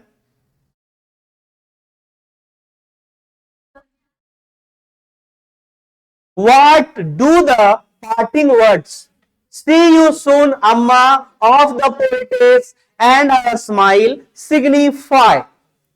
हम लोग जब पोएम पढ़ रहे थे माई मदर एट 66, तो उसमें पोएट लास्ट में कहती है सी यू सून अम्मा। ये बोलती है, ये जो वर्ड है वो क्या सिग्निफाई करता है, क्या दर्शाता है। दर्शाता क्या, देखते हैं। तो कहता है in the poem my mother at 66 by Kamala Das. जब ये पहला लाइन आप लिखिएगा ना, तो जो चेक करने वाला रहेगा बोलेगा वाओ, इसको पता है कि कौन सा चैप्टर से लिया, लड़का पढ़ने वाला है। चीटिंग तो हमको एग्जामिनर को इंप्रेस करने के लिए भी लिखना पड़ता है। ठीक है, तो कहता है in the poem my mother at 66 by Kamala Das the parting words of the poetess and her smile signify her pain and fear of losing her mother. ये जो वर्ड है सी यू सून अम्मा, वो दर्शाता है क्या, पोएट का दर्द। दर्द किस चीज का और डर किस चीज का, कि वो अपनी मां को खो ना दे।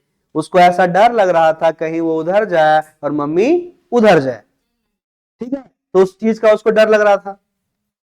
And Kamala Das tries to put on a brave face by hiding this fear behind a smile. यहां पे कमला दास जबरदस्ती स्माइल करने का प्रयास कर रही है अपना दुख को दबाने के लिए, ताकि ये रोएगी तो सामने मम्मी भी रोने लगेगी, इसीलिए वो क्या करती है, अपने ब्रेव फेस मतलब बहादुर चेहरा दिखाती है ना, मतलब कि अंदर में रो रहे हैं लेकिन हम सामने से दिखा रहे हैं कि हम रो नहीं रहे हैं, स्ट्रांग है, ठीक है, ऐसा वो कर रही ताकि उसकी मां जो है वो भी इमोशनल ना हो जाए। And so all she can say to her mother before she leaves is, इसीलिए वो ज्यादा नहीं कह पाती है, ज्यादा बोलेगी तो दिक्कत है, तो वह जो है लास्टली सिर्फ इतना ही बोल पाती है, सी यू सून अम्मा। ये ऐसा वर्ड था कि अगर इससे ज्यादा बोलती तो हो सकता है वो रोने लगती। कई बार ऐसा हमारे लाइफ में भी होता है, कोई प्रॉब्लम में हम लोग होते हैं, कोई हमको पूछता है, लिमिट तक पूछा तो ठीक है, एक्सट्रीम होने लगता है हम लोग रोने लगते हैं, ठीक है, तो वो चीज यहां पर भी है। तो लास्टली सिर्फ वही बोल पाई कि सी यू सोन अम्मा, जिसके अंदर उसका दुख और दर्द छुपा हुआ था कि वो मम्मी को अपना खो ना दे, ठीक है। उसके बाद अगला क्वेश्चन है, what did Charlie claim for in the third level. Charlie जो थर्ड लेवल चैप्टर था, उसका जो मेन कैरेक्टर था, वो क्या क्लेम करता है, मतलब थर्ड लेवल के बारे में क्या बतलाता है कि हम वहां गए थे तो क्या मिला नहीं मिला, तो क्या बताता है, चार्ली वांट्स टू डिस्क्राइब या ट्राइज टू डिस्क्राइब, दोनों में से एक चीज लिखना है, चार्ली ट्राइज टू डिस्क्राइब या Charlie wants to describe so many things about the third level. Third level के बारे में बहुत चीज डिस्क्राइब करने का प्रयास करता है, such as the rooms on the third level were smaller than that of the second level. बहुत चीज दिखलाने का प्रयास करता है, बहुत चीज बताने का प्रयास करता है, जैसे वहां का जो रूम था थर्ड लेवल का, वो सेकेंड लेवल का रूम से छोटा था। There are fewer ticket windows, वहां जो टिकट विंडो था वो बहुत कम थे, फ्यू मतलब कम, मतलब कि यहां जो आजकल का जो सेकेंड लेवल था उसमें ढेर सारा टिकट काउंटर था, बड़ा बड़ा रूम था, लेकिन वहां छोटा रूम था और टिकट काउंटर भी बहुत कम था, ज्यादा नहीं था।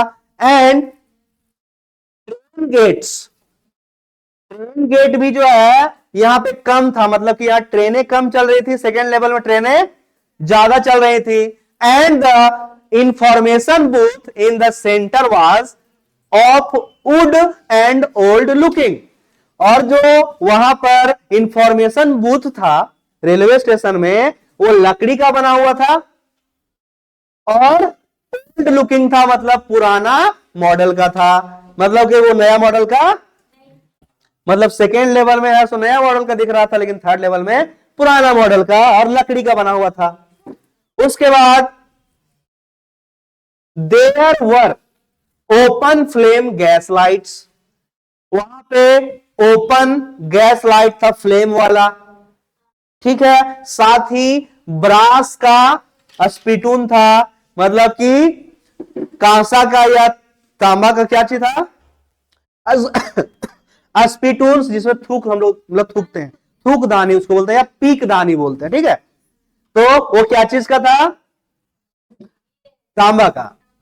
ओके, उसके बाद 10 Charlie claims about the third level, इस प्रकार चार्ली क्लेम करता है या एक्सप्लेन करता है किस चीज के बारे में, थर्ड लेवल के बारे में, इतना सारा बात बताता है। ओके, उसके बाद why do rural people make road side stand, जो ग्रामीण लोग हैं वो रोड साइड स्टैंड क्यों लगाते हैं, मतलब कि सड़क के किनारे ठेला या चाट चाउमीन गुपचुप का दुकान काहे लगाते हैं, ठीक है, चाय वगैरह का दुकान काहे लगाते हैं, तो उसका ऐसो रीजन पूछ रहा है। तो कहता है कि the rural people make road side stand because they wants to earn money by selling their items to the city dwellers, वो अपना ठेला या अपना दुकान शहर के बाहर सड़क के किनारे इसलिए लगाते हैं ताकि वो सामान बेच पाए सिटी के ड्वेलर्स को, मतलब सिटी में रहने वाले लोगों को, to stop and buy their items और सेलिंग मटेरियल्स।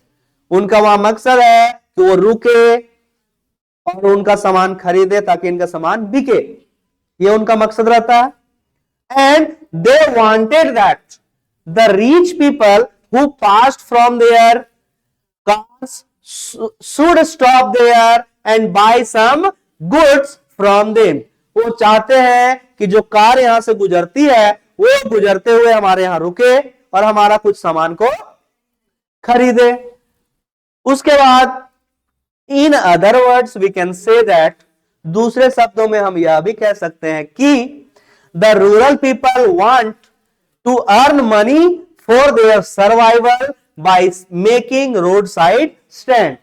कुल मिलाकर के दूसरे शब्द में यह कह सकते हैं कि जो ग्रामीण लोग हैं अपने जीविका चलाने के लिए अपना सामान को बेचते हैं और रोड साइड स्टैंड लगाते हैं। ओके, तो हम लोग को क्वेश्चन के अकॉर्डिंग ही चलना पड़ेगा। क्वेश्चन क्या पूछ रहा है उसी से मिलता जुलता हमारा आंसर होना चाहिए।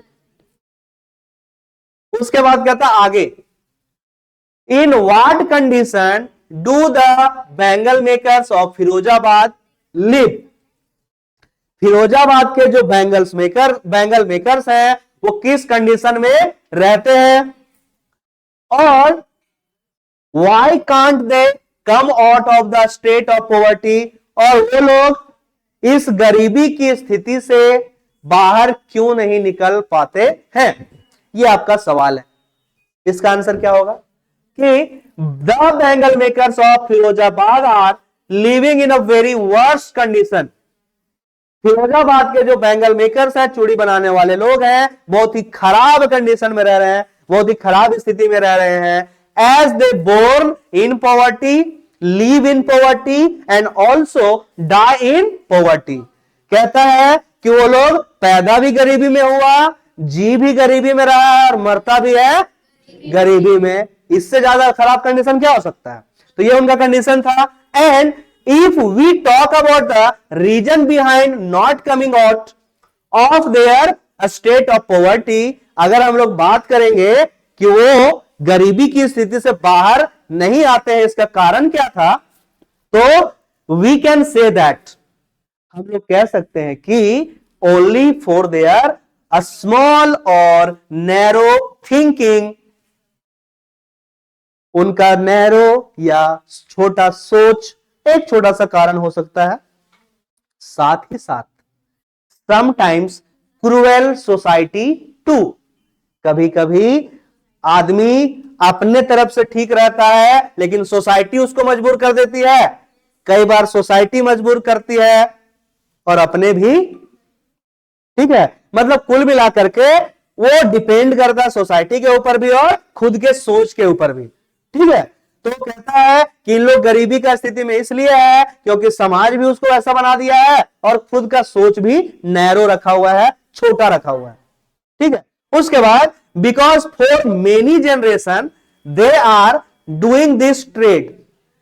ये चीज को समझने के लिए हम लोग ये जानेंगे कि कई जनरेशन से, मतलब कई पीढ़ी से वो इस बिजनेस को करते आ रहे हैं, ठीक है। But they are unable to improve their living condition, लेकिन वो अपने लिविंग कंडीशन को इंप्रूव करने के लिए अनेबल है, योग्य आज तक नहीं बन पाए हैं। मतलब इनका जो है कंडीशन इतना खराब है, कई जनरेशन से उन लोग वही टूटा हुआ झोपड़ी में रह रहा है, उसका दादा भी उसी झोपड़ी में रहा, उसके पापा भी वही में रहा, वो भी उसी झोपड़ी में रह रहा है, उन लोग उसको इंप्रूव करने का प्रयास भी नहीं कर रहा है। और they have to work under inhuman condition and flickering oil lamps. उन लोग मजबूर हो गया है इन ह्यूमन कंडीशन में रहने के लिए, अमानवीय स्थिति में रहने के लिए, और उन लोग को रहने के लिए अभी भी फ्लिकरिंग लैंप्स जल रहे हैं। मतलब हम लोग गांव में दिया और ढिबरी कहते हैं एक्चुअली। तो इतना समय बीतने के बाद भी, जनरेशन बीतने के बाद भी अपना जो स्टैंडर्ड ऑफ लिविंग है इन लोग का वो ठीक नहीं हुआ। और हेयर मतलब यहां people use to improve involve their children also, यहां पे जो लोग हैं काम करते हैं ना वो अपने चिल्ड्रेन को भी इन्वॉल्व करते हैं इसी में, अपने बच्चों को भी इसमें इन्वॉल्व करते हैं, so that the upcoming reasons could not be improve also and getting involved and ruined in this bangle making trade। कहता है कि वहां पर क्या करते हैं, जो व्यक्ति बैंगल मेकिंग कर रहा है साथ में अपने बच्चों को भी इन्वॉल्व करवा दे रहा है, और उसके बाद क्या होता है कि अपना तो लोग बैंगल मेकिंग कर ही रहा है, अपना स्थिति को खराब कर ही लिया है, और उसके बाद अपने बच्चों का भी जनरेशन, अपने बच्चों का भी भविष्य को खराब कर दे रहा है, इसीलिए वो लोग बैंगल मेकिंग से बाहर नहीं निकल पा रहे। ठीक है, अब इसका लास्ट क्वेश्चन है, how did doctor Sadao help the American soldier, doctor सदाओ ने अमेरिकन सोल्जर को कैसे मदद किया। Okay, do you know that? Okay, first of all, Dr. Sadao is a Japanese doctor who lives in Japan। सबसे पहले हम लोग ये जानेंगे कि जो डॉक्टर सदाओ है वो एक जापानीज डॉक्टर है जो रहते भी हैं जापान में, जापान के कोस्टल एरिया में रहते हैं। ठीक है, चाहो तो उसमें ऐड कर सकते हैं, lives in Japan coastal area. Okay, he help in American help the American soldier in many ways, American soldier को उन्होंने कई तरीकों से बचाया, मदद किया। कैसे? Such as by the treatment of his wounded body, सबसे पहले उसके वुंडेड बॉडी को मतलब घायल शरीर को ट्रीटमेंट किया, एक काम। And after recovering doctor Sadao gives the American soldier his personal boat with food and extra clothing while living। कहता है कि जब ये रिकवर हो जाता है, ठीक हो जाता है, इसके बाद क्या करते हैं कि वो उसको अपना पर्सनल बोट देते हैं, साथ में खाना पीना का सारा सामग्री देते हैं, और उसको बोलते हैं कि अब आप जाइए और छुप करके निकल जाइए, अपना जान बचा लीजिए। ठीक है, और कहता है कि ही ऑल्सो एडवाइज हिम, वो उनको एडवाइस भी करते हैं कि to go to a nearby island, एक नियर बाय आइलैंड में जाइए, वेयर नो वन लिव, जहां पे कोई रहता नहीं है, and escape from there by boarding a Korean fishing boat, और वहां से आप एक कोरियन फिशिंग बोट लीजिए और एस्केप हो जाइए, गायब हो जाइए। ठीक है, वहां से भाग जाइए ताकि आपको कोई पकड़ नहीं पाए। So lastly we can say that doctor Sadao help him a lot although he was his enemy. कहता है लास्टली, अंत में इस प्रकार से हम यह कह सकते हैं कि डॉक्टर सदाओ ने अमेरिकन सोल्जर का बहुत ही मदद किया, भले ही वो उसका दुश्मन था। Okay, so it was our full explanation of all the subjective questions with proper answer. Okay, thank you class.